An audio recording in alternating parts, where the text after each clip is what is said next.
రాకాలోకంకి స్వాగతం. ఈ కంటెంట్ మీకు నచ్చినట్టయితే లైక్ చేయండి, మీ బంధుమిత్రులకి షేర్ చేయండి. ఇప్పటివరకు సబ్స్క్రైబ్ చేసుకోకపోతే సబ్స్క్రైబ్ బటన్ నొక్కండి, అదేవిధంగా బెల్ ఐకాన్ని కూడా తప్పనిసరిగా నొక్కండి. మిత్రులారా, ఈ దేశంలో జనాభా యొక్క స్వరూపాన్ని మార్చేందుకు చాలా ఫోకస్డ్గా కొన్ని ఏరియాల్లో ప్రయత్నం జరుగుతుంది. కొన్ని చాలా గిరిజన ప్రాంతాలను ఎన్నుకోవడం జరుగుతోంది. ఎక్కడైతే ఏ గిరిజన ప్రాంతాలపైనైతే అధికారుల దృష్టి ఉండదు, రాజకీయ పార్టీల దృష్టి ఉండదు, లేకపోతే మిగతా సమాజపు దృష్టి ఉండదు, పెద్దగా అక్కడ ధ్యాస ఎవరికి ఉండదు, గిరిజనులకు కూడాను పెద్ద గొంతు ఉండదు, తమ వాణిని వినిపించుకునేటటువంటి వ్యవస్థ ఉండదు, వాళ్ళు బయటకు వచ్చి మాట్లాడే వాళ్ళు ఉండరు, వాళ్ళ ఎమ్మెల్యేలు ఎంపీలుగా ఎన్నికైన వాళ్ళు కూడాను పెద్దగా ఒక సమగ్ర దృక్పథంతో ముందుకొచ్చి తమ సమస్యల్ని చెప్పేవాళ్ళు ఉండరు. కాబట్టి ఈ సమయంలోనే గిరిజన ప్రాంతాల జనాభాను ప్రభావితం చేసే ప్రయత్నము దేశవ్యాప్తంగా జరుగుతోంది. 3-4 చాలా ప్రస్ఫుటంగా అందరికీ కనిపించే ఉదాహరణలు మనకి తక్షణం గుర్తుకొస్తున్నాయి. ఒకటి, ఈ సంవత్సరాంతం లోపల ఎన్నికలు జరిగే జార్ఖండ్ రాష్ట్రం. జార్ఖండ్ రాష్ట్రంలో రాంచీ, దాని చుట్టుపక్కల ప్రాంతాలు, మిగతా గిరిజన ప్రాంతాలుగా భావిస్తున్నటువంటి ఈ ప్రాంతాలు ఏవైతే ఉన్నాయో, జార్ఖండ్లో ఉన్నటువంటి దక్షిణ ప్రాంతం అంతా గిరిజన ప్రాంతము, ఉత్తర ప్రాంతం అంతా గిరిజనేతర ప్రాంతము, రాజధాని రాంచీ గిరిజన ప్రాంతంలో ఉంది.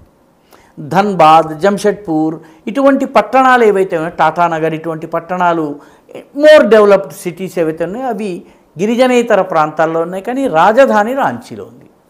ఈ ప్రాంతమంతటా కూడాను బంగ్లాదేశ్ నుంచి చొరబాటుదారులు రావటము, వాళ్ళు అక్కడ స్థిర నివాసం ఏర్పరచుకోవడము, గత 5 సంవత్సరాల్లో వీళ్ళు గిరిజన ప్రాంతంలోని గిరిజన మహిళలను వివాహం చేసుకుంటున్నారు.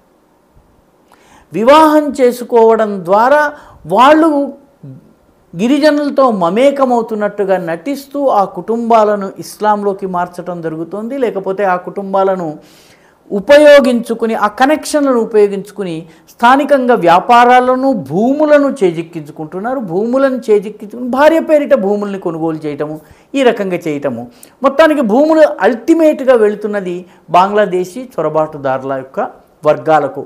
వాళ్ళందరూ కూడాను రాజకీయంగా ప్రస్తుతం అధికారంలో ఉన్నటువంటి జార్ఖండ్ ముక్తి మోర్చాకి మద్దతు ఇస్తున్నారు. దాంతో జార్ఖండ్ ముక్తి మోర్చా ఈ కొత్తగా వస్తున్నటువంటి ఓటు బ్యాంకును స్వాగతిస్తోంది, ఎర్రతివాచి పరుస్తోంది, వాళ్లకు రకరకాల గ్రీన్ కార్డులు ఇచ్చేస్తోంది. వాళ్ళను ఈ దేశంలో పౌరులుగా చేసేందుకు, వాళ్ళకి ఓటర్లుగా మార్చేందుకు, పౌరులుగా చేయలేదు రాష్ట్ర ప్రభుత్వం, ఓటర్లుగా నమోదు చేయించేటటువంటి పని చేస్తోంది. పర్యవసానంగా ఇక్కడి రాజకీయాలను ప్రభావితం చేసి కనీసము 7-8 నియోజకవర్గాలను ప్రభావితం చేయగలిగేటటువంటి స్థితిలోకి ఈ బంగ్లాదేశీ చొరబాటుదారులు స్థానిక గిరిజన అమ్మాయిల్ని వివాహం చేసుకుని వచ్చారు.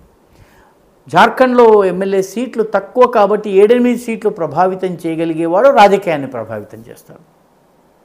రెండవ ఉదాహరణ నాగాల్యాండ్ మొత్తము రాష్ట్ర జనాభా 34-35 లక్షలకి మించదు. ఇందులో అంగామి, సేమా, లోథా ఇటువంటి రకరకాల తెగలు ఉంటాయి. ఇందులో చాలా బలమైనటువంటి రాజకీయంగా ప్రభావం ఉన్నటువంటి తెగ అంగామీ తెగ.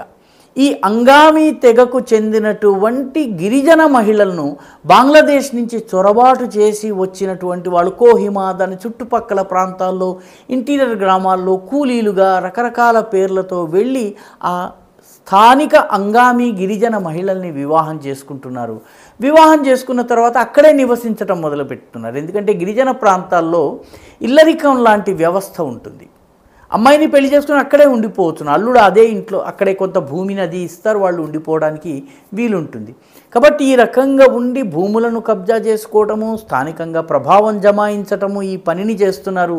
చివరికి పరిస్థితి ఏ స్థాయికి వచ్చిందంటే వాళ్లను అక్కడ బంగ్లాదేశీ ముస్లింలను మియాలు అంటారు. మియా అనే పేరుతోటి, క్యా మియా కైసా మియా అంటాం కదా, ఆ మియా అనేటువంటి పేరుతోటి వాళ్ళను అంగామియా అనడం మొదలుపెట్టారు. అంగామీ తెగకి చెందినటువంటి మహిళల్ని వివాహం చేసుకునేవాడు కాబట్టి అంగామియా అనడం మొదలుపెట్టారు.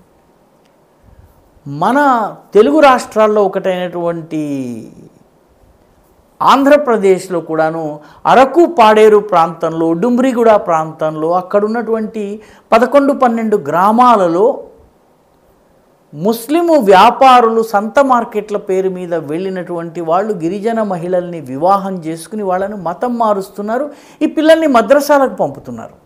తద్వారా వచ్చేటటువంటి సంతానాన్ని ఈ రకంగా వీళ్ళు స్థానికంగా ఇళ్లను నిర్మాణం చేసుకుంటున్నారు, అక్కడ ఉంటున్నారు. రాజకీయాల్ని ప్రభావితం చేసే స్థితికి వాళ్ళు ఇంకా రాలేదు.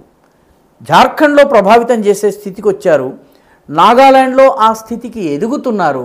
అరకులో ఇంకా రాజకీయాల్ని ప్రభావితం చేసే స్థితికి రాలేదు. కానీ ముస్లిములు గిరిజన మహిళల్ని వివాహం చేసుకుని అక్కడే ఆ ప్రాంతాల్లోనే ఉంటూ తద్వారా వచ్చినటువంటి సంతానాన్ని మద్రసాలకు పంపడము, బొంబాయిలో మద్రాసులో ఉన్నటువంటి సుదూర మద్రసాలకు పంపడము, తద్వారా వాళ్ళను కరడుగట్టినటువంటి మతోన్మాదులుగా చేసి తీసుకొచ్చి ఈ ప్రాంతం యొక్క జన విన్యాసాన్ని, జనాభా స్వరూప స్వభావాల్ని మార్చేందుకు ఒక లాంగ్ టర్మ్ ప్లాన్ వేసినట్టుగా కనిపిస్తోంది. దురదృష్టవశాత్తు ఈ దేశంలో ఉన్నటువంటి రాజకీయ పార్టీలకు కానీ, సెక్యులరిజంని బాగా నమిలి మింగేసి సారోగతం చేసుకున్నటువంటి అడ్మినిస్ట్రేటర్స్కి కానీ ఈ సోషియలాజికల్ ప్రాబ్లం ఏదైతే ఉందో ఈ ప్రాబ్లం అర్థం కావటం లేదు. అంగామియా కావచ్చును, లేకపోతే పాడేరు కావచ్చును, లేకపోతే జార్ఖండ్ కావచ్చును.